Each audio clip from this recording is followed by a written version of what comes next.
வணக்கம் நண்பர்களே. காலைல ஒரு 6:30க்கு தான் எழுந்திரிச்சேன் இன்னைக்கு. டெய்லியும் 11 மணி நேரம் வேலையும் பார்த்துக்கிட்டு, அதோட சேர்ந்து காலிஸ்தெனிக்ஸையும் கத்துக்கிறதுல இன்னைக்கு 83வது நாள். வழக்கம் இல்லாம காஃபிய குடிச்சிட்டு வழக்கம் போல ஸ்டேடியத்துக்கு போகாம, வழக்கம் இல்லாம வீட்டுக்கு வந்துட்டோம். என்னடா உளர்றேன்னு கேட்காதீங்க. இன்னைக்கு லேட்டா எந்திரிச்சிட்டேன். அதனால தான். எனக்கு புஷ் டேல பிடிக்காத ஒரே ஒரு கட்டு இந்த 1 ஹேண்ட் புஷ் அப் தான் நண்பர்களே. ஒரு பாட்டு கேட்டதுக்கப்புறம் என்ன ஆச்சுன்னு பாருங்க நீங்களே.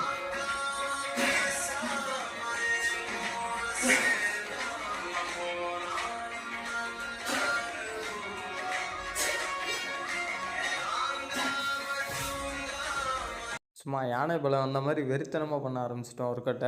எப்புட்றா அப்படின்னு கேட்டிங்கன்னா, அப்படிதான். அப்புறம் ஒர்க் அவுட்டையும் நல்லபடியா முடிச்சுட்டு பம்பை தான் செக் பண்ணோம். பாருங்க எப்படி இருக்குன்னு. பரவாயில்ல, முன்னாடிக்கு இப்போ கொஞ்சம் நல்லா தான் போயிட்டு இருக்கு. நம்ம கரெக்டான டயட் ஃபாலோ பண்ணோம்னா இன்னும் பெட்டரா ஆகும். அப்புறம் இன்னொரு பிரச்சனை நண்பர்களே, காசு எங்கே போகுதுன்னே தெரிய மாட்டேங்குது. அதுக்கு தான் ஒரு முடிவு பண்ணேன். இனிமேல் ஒரு நாளில் என்ன செலவு பண்ணணும் அதெல்லாம் இந்த சார்ட்டில் எழுத போகிறேன். ஏன்னா அப்போ தான் நம்மளுக்கு கரெக்டாக தெரியும் நம்ம ஒரு நாளைக்கு என்ன வெட்டி செலவு பண்ணுறோமா, தேவையான செலவு பண்ணுறோமான்னு. அப்புறம் ரொம்ப கருத்து ஊசி போட்டேன்னு நினைக்கிறேன். மிச்சத்துக்கிட்டே நாளைக்கு பார்க்கலாம். அது வரைக்கும் டாட்டா, பாய் பாய்.